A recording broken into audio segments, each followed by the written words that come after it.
Hello, good morning guys. कैसे हो आप सब? मैं आशा करता हूँ आप लोग अच्छे होंगे, अपनी लाइफ अच्छे से एंजॉय कर रहे होंगे। तो गाइस, आज हम देखो किस चीज़ की क्लास लेके आ रहे हैं। आज हमारी जो क्लास रहेगी आपकी रहेगी मैथ की। बहुत इंपॉर्टेंट क्लास रहेगी, ठीक है। डिटेल में डिस्कस करेंगे, क्या पढ़ें क्या नहीं पढ़ें, हर एक चीज़ के बारे में मैं आपको बताऊंगा, ठीक है। तो गाइस प्लीज़ जितना हो सके वीडियो को लाइक शेयर करते जाइएगा, जितना हो सके आप अपने दोस्तों को वीडियो को लाइक और शेयर करते जाइएगा, ठीक है। सब्सक्राइब प्लीज़, सब्सक्राइब, ठीक है। लाइक शेयर और सब्सक्राइब करते जाइएगा। तो देखो आज हम बात करते हैं क्या। सबसे पहले बात कर लेते हैं कुछ बेसिक टॉपिक और अपने कैरियर के बारे में। तो गाइस, मैं शिवम चौहान आप सबका अपने चैनल पे स्वागत करता हूँ। तो इस टाइम पे जो हमारा न्यू बैच स्टार्ट हो रहा है, वो हो रहा है अभी आपका हाल ही में चल रहा है ये 500 में, ओनली 500 में, ठीक है। वो हो रहा है आपको 500 पर मंथ पे। ये आपको मिलेगा, देखो इसमें मतलब पूरी प्रिपरेशन होगी, फुल्ली प्रिपरेशन, ठीक है। इसमें क्या होगा कि आपकी एनडीए की फुल्ली प्रिपरेशन होगी, एयरफोर्स की, navy, air force plus navy and any other all competitive exam जो भी आप दे रहे हो, ठीक है। आप शेयर कर सकते हो कि हर एक एग्ज़ाम की प्रिपरेशन उसमें होगी। तो गाइस प्लीज़ वीडियो जितना ज़्यादा, और ये पेड ग्रुप ज्वाइन करने के फ़ायदे क्या रहेंगे। तो देखो आपको पेड में क्या होगा, रेगुलर क्लास मिलेंगी, वीडियो जो आपके डाउट होंगे डेली डाउट क्लियर होंगे, और आपकी स्पोकन क्लास रहेगी, स्पेशली स्पोकन क्लास रहेगी, स्पोकन क्लास भी रहेगी। साथ साथ में इसके साथ में क्या आपकी जीडी जीडी एसएसबी और जीडी की बेसिक तैयारी भी करवाई जाएगी, ओनली 500 में, ठीक है। 500 में जो आपके लिए एयरफोर्स नेवी के लिए बहुत इम्पॉर्टेंट हो जाती है। तो गाइस प्लीज़ वीडियो को जितना लाइक शेयर, और ये मैं तो ये बोलूँगा पेड क्लास आप 100% ज्वाइन करें, क्योंकि वो ना आपको सक्सेस की ओर और ज़्यादा प्रोग्रेस करेगी। अगर जो आपका लेवल ज़ीरो है, ठीक है, तो आप धीमे धीमे उठ के और मंजिल तक पहुंच जाओगे। अगर जो आप फ्री में सोच रहे हो, तो वही 1.5 साल का जो एक जहाँ 6 महीने में सक्सेस होना है, वो आप चले जाओगे 1 साल में। फिर भी कोई गारंटी नहीं है 1 साल में। तो गाइस प्लीज़ ये पेड कोर्स ज्वाइन करो, और मैं तो बोलूँगा पेड कोर्स ज्वाइन करो। और व्हाट्सअप मेरा नंबर है ये 7318418673। आप मुझे इसमें कॉल कर दो, मैं आपको नंबर दे दूँगा, उसमें आप सेंड कर दो। ये पेटीएम नंबर भी है, ये पेटीएम नंबर भी आप इसमें भी सेंड कर सकते हो। स्क्रीनशॉट सेंड करते ही आप नेक्स्ट ग्रुप में ऐड कर दिए जाओगे। जो आपके लिए कौन सा ग्रुप होगा, जो आपके लिए पेड वाला ग्रुप होगा, उसमें क्या होगा, online classes, daily online classes होंगी आपकी, डिटेल में डिस्कस होगा, ऑल टॉपिक्स होंगे, किस दिन क्या टॉपिक्स रहेंगे, कौन सी चीज़ नहीं समझ में आ रही, डेली डाउट क्लियर सेशन रहेंगे। गाइस प्लीज़ वीडियो को लाइक एंड सब्सक्राइब करें। अब देखो यहाँ ये बात तो चलो कैरियर से जुड़ी हो चुकी। अब हम लोग बात कर लेते हैं मैथ की, ठीक है। एनडीए की जो मैथ होती है, ये एनडीए की मैथ आपकी देखो एसएससी नहीं, एनडीए की जो मैथ होगी आपकी, ये किस किस के लिए इम्पोर्टेंट होगी। देखो एसएसआर हो गया, डबल ए हो गया, navy, double A, SSR, air force, सबका सेम सिलेबस, इनका सबका क्या सेम सिलेबस है। तो आपको क्या करना है, कहीं अलग से नहीं पढ़ना है, यही क्लास एनडीए की क्लास आपको ये लेनी है, जो आपके लिए ओनली 500 में मिलेंगी। 500 में फुल सिलेबस होगा आपका। किस किस का होगा, तो देखो फिजिक्स, जो मतलब जो भी सिलेबस होता है एनडीए का, एयरफोर्स का, नेवी का, सब पूरा सिलेबस मिलेगा आपको सिर्फ ओनली 500 रुपीज़ में। तो देखो आज बात कर लेते हैं कि बंदा क्या करता है, बच्चा एनडीए की तैयारी करता है। भाई किस चीज़ की तैयारी करो, एनडीए की तैयारी करो, जो बिल्कुल सिंपल एग्ज़ाम है, बट टफ हम लोगों की कुछ कंडीशन, कुछ गलतियों की वजह से हो जाता है। वो गलतियाँ क्या है, देखो क्या होता है कि 120 क्वेश्चन होते हैं, 120 क्वेश्चन होते हैं। हम क्या करते हैं, 120 क्वेश्चन को अचीव करने की कोशिश करते हैं। सबसे बड़ी जो गलती होती है हमारी, वही सबसे बड़ी गलती होती है। हमें क्या करना है, हमें फोकस करना है 40 या 50 क्वेश्चन में, 40 या 50 क्वेश्चन में। कैसे, देखो 40 या 50 क्वेश्चन में कुछ टॉपिक पे कवर करना। एक बंदा था, एक लड़का था, वो क्या करके आया, 120 में 110 क्वेश्चन आपके करके आया जाके मैथ में, ठीक है। बट जीएस सेकंड की तरफ उसने, जीएस की तरफ उसने एक भी गौर नहीं किया और वो फेल हो गया। वही नेक्स्ट जो था, वही जो नेक्स्ट था, उसने क्या किया, 50 क्वेश्चन करेक्ट किया आपके फर्स्ट पेपर में और बाकी जीएस में वो सिलेक्ट हो गया, वो सिलेक्ट हो गया। तो हमें क्या करना है, कौन से टॉपिक पढ़ने हैं, कौन से छोड़ने हैं, ये मैं आपको बताऊंगा कि ये पढ़ो, ये नहीं पढ़ो, ठीक है। मेरा काम है मुझे सब पढ़ाना, लेकिन आपको मैं बताऊंगा किस में कितना पेपर फंस रहा है, होता है, किस में कितना नहीं फंसता है। तो आपको मैं आज ये बताऊंगा, ठीक है। तो हमें सब पर फोकस करना है, हमें सब पर फोकस करना है। मतलब हमें ऐसा नहीं कि सब पर फोकस करना है, सब पर फोकस नहीं करना, हमें उन पर फोकस करना है। इस पे हमें ये नहीं दिखाना है कि हम इंटेलिजेंट है, इसमें हमें ये दिखाना है कि हम शार्प माइंडेड हैं, ठीक है। बिल्कुल हमारा क्लियर माइंड है। तो अब देखो 120 क्वेश्चन कहाँ कहाँ से आते हैं। 120 जो क्वेश्चन होते हैं वो देखो, अलजेब्रा हो गया, अलजेब्रा, इसी में आपका कॉम्प्लेक्स नंबर वगैरह आ जाएगा, ठीक है। अलजेब्रा हो गया, ट्रिगो हो गया, ट्रिगो भी बहुत बड़ा है, ठीक है, ये भी बहुत बड़ा चैप्टर। कैलकुलस हो गया, कैलकुलस हो गया, ठीक है। प्रोबेबिलिटी हो गया। अभी मैं आपको ये बताऊंगा किस एग्जाम, कितना मतलब एग्जाम में कितने क्वेश्चन कहाँ से आते हैं। प्रोबेबिलिटी हो गया, कोऑर्डिनेट ज्योमेट्री हो गया, कोऑर्डिनेट ज्योमेट्री हो गया, स्टैटिक्स हो गया, स्टैटिक्स हो गया, ठीक है, मिसलेनियस हो गया, इतना ही होता है, ठीक है। तो अब ये जो मिसलेनियस हो गया, ये 7 जो टॉपिक हैं, अब 7 टॉपिक में तो अलजेब्रा में मान लो 10 या 15 क्वेश्चन, 10 या 15 क्वेश्चन आपके अलजेब्रा से हो जाते हैं, ठीक है। 15 से या 20 क्वेश्चन आपके ट्रिगो से हो गए। कैलकुलस में भी आपके ऐसे ही हो जाते हैं, 10 से 15 क्वेश्चन, 10 से 5 मान लो, वैसे कैलकुलस में 10 से 5 हाँ आराम से हो जाते हैं। प्रोबेबिलिटी में 8 से 10 क्वेश्चन, ज्योमेट्री में भी आपके ऐसे ही होते हैं, 15 से 20 क्वेश्चन, स्टैटिक्स में 4 से 5, ठीक है। तो अब गाइस बताओ हमें फोकस क्या क्या करना चाहिए। तो हमें अलजेब्रा में देखो फोकस जो हमारे इंटीग्रेशन, इतना बड़ा चैप्टर है इंटीग्रेशन, उसमें कितना आता है, इंटीग्रेशन इतना बड़ा चैप्टर होने के बावजूद भी 4 या 5 क्वेश्चन आते हैं। 12th में हमने पढ़ा था कि 12 पेज थे, मतलब 12 उसमें वो थे एक्सरसाइज, और फिर उसमें 4 नंबर का आता है। तो हमें ज़रूरी है कि हम उसमें बात करें 4 नंबर का, हमें मतलब 4 क्वेश्चन आते तो क्या फ़ायदा। ये छोड़ो, इसकी वो इतना बड़ा, उसमें हम लोग 3, जितने दिन उसे तैयार करने में लगेंगे उतने में क्या करेंगे हम, 3 चैप्टर नेक्स्ट तैयार कर लेंगे, जो भी अच्छे, हाँ, कर पाएंगे या नहीं कर पाएंगे, ठीक है। तो ये ना एक मतलब हमारी जो रणनीति होती है प्रिपरेशन करने की, वो ये रणनीति होनी चाहिए कि हमें कौन सी चीज़ में कितना फोकस करके चलना है, ठीक है।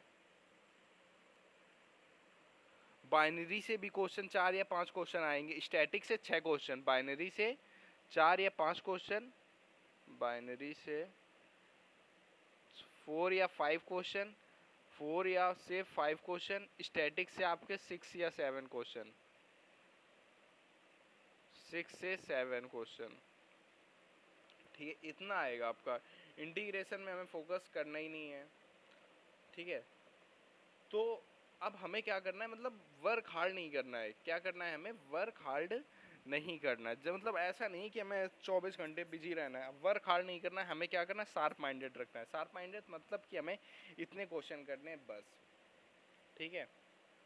कितने, बिल्कुल नॉर्मल क्वेश्चन करने हैं। नॉर्मल कैसे, कि हमें मतलब फिक्स कर लेना है हमें किस किस चीज़, मैं बताऊंगा, बस आप मुझे फॉलो करते चलिए, ठीक है। तो आज हम लोग देखो अलजेब्रा में ही है कॉम्प्लेक्स नंबर, जो 4 या 5 क्वेश्चन लेके आता है, 4 या 5 क्वेश्चन लेके आता है। तो उसके बारे में बात कर लेते हैं। कॉम्प्लेक्स नंबर जिसे हिंदी में बोलते हैं श्रमिक संख्या। श्रमिक संख्या कॉम्प्लेक्स नंबर क्या होता है? कॉम्प्लेक्स नंबर से 4 या 5 क्वेश्चन पूछे जाते हैं, फिक्स है, ठीक है। 4 या 5 क्वेश्चन 2-3 वीडियो में कॉम्प्लेक्स नंबर आपके हाथ में होगा, तो प्लीज़ पेड ग्रुप ज्वाइन कर लीजिएगा मेरे भाई। तो देखो आई आयोटा की पावर 0 का क्या अंतर होता है? तो अंडर रूट -1 होता है, ठीक है। आयोटा स्क्वायर सबको पता है -1 होता है, ठीक है। तो जेड इक्वल टू, ये आपको बेसिक फॉर्मूले हैं, इनको आपको नोट कर लेना, ठीक है। Z equal to complex number, Z equal to complex number. अब देखो ए प्लस आई बी लिखा हो, जहाँ ए प्लस आई बी लिखा हो, तो ए जो होगा आपका रियल पार्ट होगा, ठीक है, जिसे बोलते हैं वास्तविक संख्या हिंदी में, रियल पार्ट। और आई बी जो होगा आपका वो होगा इमेजनरी पार्ट, ठीक है। इमेजनरी मतलब निगेटिव, आयोटा के साथ है। देखो आयोटा के साथ है, आयोटा के साथ है तो इसका मतलब ये नहीं, ये जो होगा साथ वाला वो होगा इमेजनरी पार्ट, ठीक है। आयोटा पार्ट नहीं है, आयोटा इमेजनरी का पार्ट नहीं है, उसके साथ वाला है, मतलब ये बी जो है आपका उसका पार्ट है, ठीक है। अब modulus, argument, platform, polar form, multiply, inverse. तो देखो बात क्या क्या करनी है अभी हमें, जो आगे टॉपिक मॉडुलस होगा, इसी में मॉडुलस आता है। मॉडुलस से एक क्वेश्चन फिक्स होता है, पूछ लिया जाता है। Modulus, argument, arguments, argument, polar form, polar form, multiplicate, inverse, ठीक है। इतने क्वेश्चन में मतलब ये जो टॉपिक, तो आज हम मॉडुलस जान लेते हैं। मॉडुलस क्या होता है? मॉडुलस, मॉडुलस, मॉडुलस क्या होता है? देखो देखो मॉडुलस क्या होता है, देखो जैसे लिखा है modulus equal Z, modulus Z equal to under root A square plus B square, ठीक है। इसे जब मॉडुलस हटाएंगे तो क्या होगा? Z equal to A plus B, ठीक है। तो आई होप समझ में आ गया होगा आपके, आ गया है ना गाइस? प्लीज़ कमेंट में करके बताओ, कमेंट में कमेंट करके बताओ कि आ गया है या नहीं, ठीक है। आ गया है, वेरी गुड। मैं आपसे यही उम्मीद कर रहा हूँ, ठीक है। तो एयर फोर्स के लिए आपको दो नंबर के क्वेश्चन फिक्स हैं, 2 नंबर के क्वेश्चन फिक्स हैं, ठीक है, एयर फोर्स के लिए भी। तो हम क्यों फालतू का इधर उधर टाइम वेस्ट करें ना, ऐसी चीज़ें पढ़ें जो हमारे फिक्स है कि हाँ हमारे जो एग्ज़ाम के पॉइंट ऑफ व्यू से पूछेगा 100% पूछेगा, ठीक है। अब फिर देखो मल्टीप्लिकेटिव इन्वर्स पढ़ लेते हैं। मल्टीप्लिकेटिव इन्वर्स क्या होता है? जेड के ऊपर माइनस लगा दें तो, देखो जेड है, अभी जेड पढ़ लिया आपने, अब इसी के ऊपर जेड के ऊपर माइनस लगा दें तो ये क्या हो गया? 1 के पावर जेड होगा इक्वल टू, ठीक है, 1 के पावर जेड होगा। जैसे मैंने पूछा 2 के पावर मैंने -1 लगा दिया, तो अब बताओ क्या होगा? तो आप बोलोगे सर 1 के पावर 2 होगा, 1 के पावर 2 हो गया। फिर मैंने बोला जेड इनवर्स इक्वल, नहीं जेड इन, ठीक है, Z inverse equal to A plus I B, ठीक है, इनवर्स। आप क्या करोगे? लिख दोगे 1/a प्लस आई बी। तो अब देखो क्या ये हमारी एक तिजोरी है, तिजोरी को हमें क्या करना है? आयोटा को कभी भी नीचे मतलब खुला नहीं छोड़ना है, तो तिजोरी को हमें क्या करना पड़ेगा? बंद करना पड़ेगा। तो a माइनस आई बी ऊपर ले जाना पड़ेगा, a माइनस आई बी। तो अब जो फॉर्मूला हो जाएगा देखो 1/,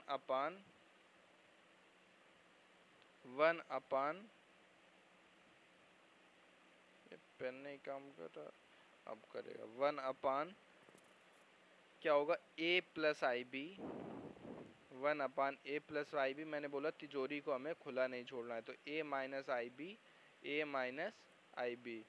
तो ये हो गया ना, तो अब क्या हो जाएगा? अब क्या होगा?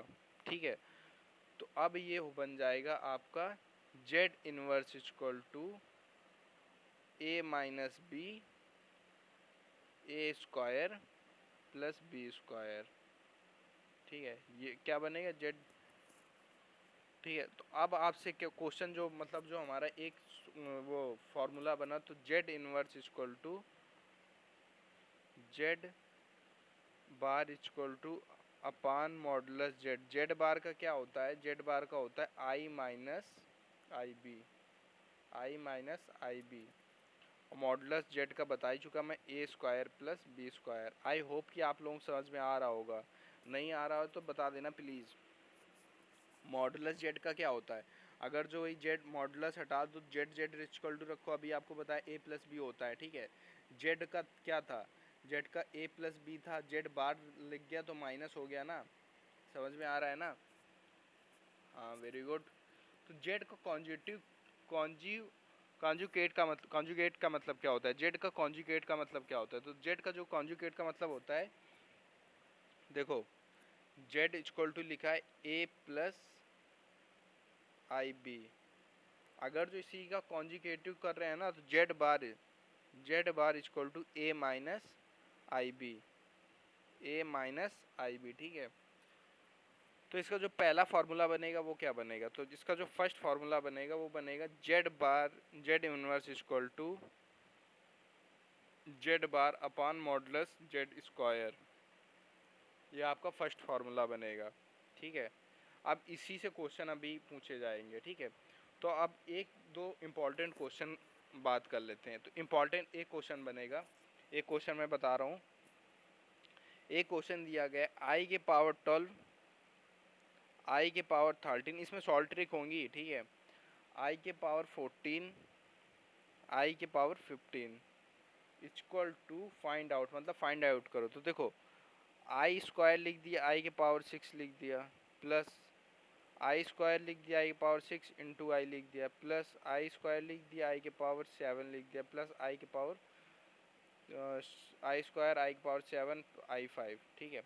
तो ये क्या हो गया, ये -1, ठीक है। आई, ये क्या बचा,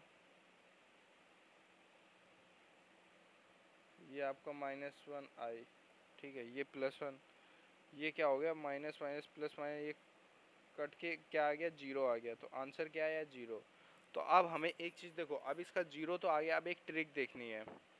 ट्रिक देखनी है, ट्रिक क्या है, जब आई के पावर 0, आई के पावर 2, आई के पावर 3, आई के पावर 1, ठीक है, आई के पावर 1, आई के पावर 2, आई के पावर 3, आई के पावर 4, कोई भी मतलब डायरेक्ट संख्या दी गई हो, ठीक है, कोई भी डायरेक्ट संख्या मतलब एक साथ जो संख्या दी गई हो, तो उसका आंसर हमेशा 0 होता है। देखो जैसे आई के पावर 26, आई के पावर 27, आई के पावर 28, आई के पावर 29, तो इसका आंसर होगा इक्वल टू 0।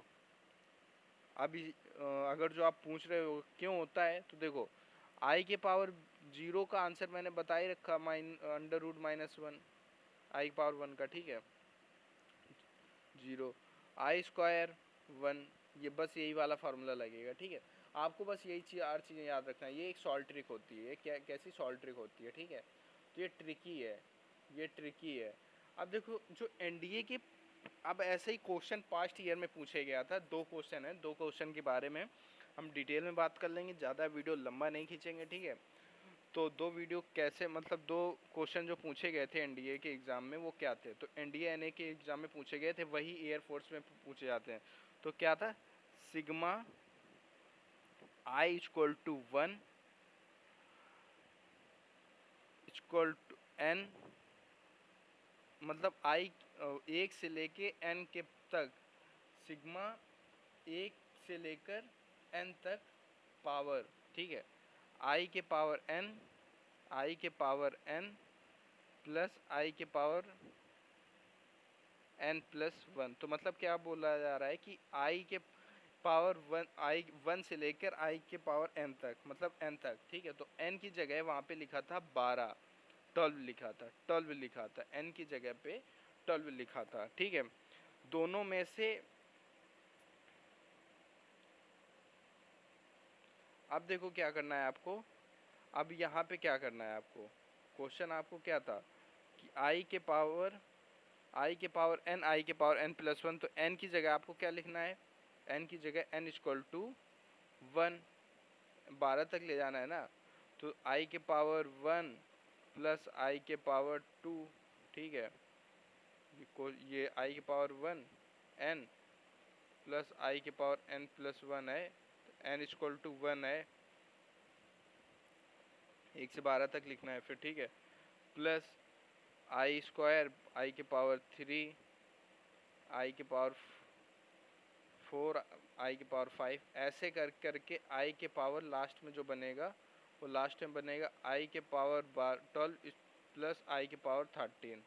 अब इतना बनेगा, तो अब देखो ये इससे मैच कर रहा है, ये इसका इससे मैच कर रहा है, तो हमें क्या करना है, हमें कर लेना है, हमें जो करना है वो करना है कि आयोटा को बाहर निकाल लेना, आयोटा के बाहर निकाल लेना है, फिर क्या करना है प्लस 2, मतलब आई स्क्वायर प्लस आई के पावर 3 प्लस आई के पावर 4, ठीक है, डॉट डॉट डॉट आई के पावर 13, फिर इतना हो जाता है, फिर लास्ट में बचेगा आई के पावर 14। तो अब देखो 2 3 4 5, तो ये 0 हो गया, ठीक है, फिर 5 2 3 4 5 6 5 6 7 8, ये भी 0, 9 10 11 12 13 0, तो ये क्या हो जाएगा, अंदर वाला जो होगा वो 0 हो जाएगा, तो बचेगा क्या, आई प्लस 2 इंटू 0 आई के पावर 14, ठीक है, जिसे हम लिख देंगे आई के पावर 2 के पावर 7, ठीक है, तो ये पूरा 0 हो जाएगा, ये पूरा जब 0 हो जाएगा तो आंसर क्या आएगा, आंसर जो आएगा आपका 1 minus iota minus 1, iota minus 1। तो ये सिंपल ट्रिक है, अगर जो नहीं आ रही प्लीज़ गाइस वीडियो में कमेंट करके बताना, ठीक है। इसी का नेक्स्ट क्वेश्चन, सेम क्वेश्चन बिल्कुल डिक्टो कॉपी क्वेश्चन पूछा गया था नेक्स्ट ईयर पे। तो क्या होता है कि मतलब आपको क्या करना है कि वीडियो को ना नेक्स्ट हमेशा तैयार कर, अब इसमें पूछ रहा है sigma 40 n equal to n equal to 1 I के पावर n प्लस आई के पावर n प्लस 1, आई के पावर n प्लस 1, तो n की जगह इक्वल टू सेम पोजीशन जैसे पहले की थी कि आई के पावर जो लिखा था आई के पावर 1 प्लस आई के पावर 2, फिर प्लस आई के पावर 3, सॉरी आई के पावर 2 आई के पावर 3, डॉट डॉट ये कहाँ तक ले जाना है, तो आई के पावर 14 तक, आई के पावर 14 प्लस आई के पावर 15, आई की पावर 15 तक, ठीक है। अब यहाँ तक ले जाना है, फिर वही प्रोसेस रहेगा, आयोटा बाहर निकाल लेंगे, आयोटा बाहर निकालने के बाद क्या करेंगे 2, ठीक है, तो सेम सिचुएशन है, बिल्कुल सेम, नेक्स्ट देख लेते हैं। तो आयोटा जब बाहर रहेगा तो क्या होगा, आयोटा बाहर रहेगा प्लस 2, अब वही आई स्क्वायर प्लस आई के, ये कहाँ तक डॉट डॉट डॉट आई के पावर 14 तक, ठीक है, आई के पावर 14 तक, तो 13 तक तो अभी 0 था, 13 तक तो अभी 0 था, तो आई के पावर 14 और ये आई के पावर 15 बचेगा, तो आई के पावर 14 क्या हो जाएगा, तो ये देखो आई के पावर आयोटा प्लस 2 इंटू 0 हो गया। अब ये क्या हो गया आई की पावर 15, तो ये क्या होगा माइनस का आपका 1 होगा, -1, ठीक है, और ये आपका माइनस आई होगा, ठीक है, ये कैंसिल हो जाएगा, तो आंसर जो बचेगा आपका वो कितना बचेगा, तो आंसर बचेगा -2, ये कैंसिल हो गया तो -2 आंसर बचेगा। अगर जो नहीं समझ में आया प्लीज़ गाइस वीडियो में कमेंट करें। तो नेक्स्ट जो हमारी क्लास रहेगी फिर से आप डिटेल में डिस्कस करेंगे, बस आज की क्लास में इतना ही। प्लीज़ गाइस प्लीज़ वीडियो में पेड ग्रुप में ऐड हो जाएं।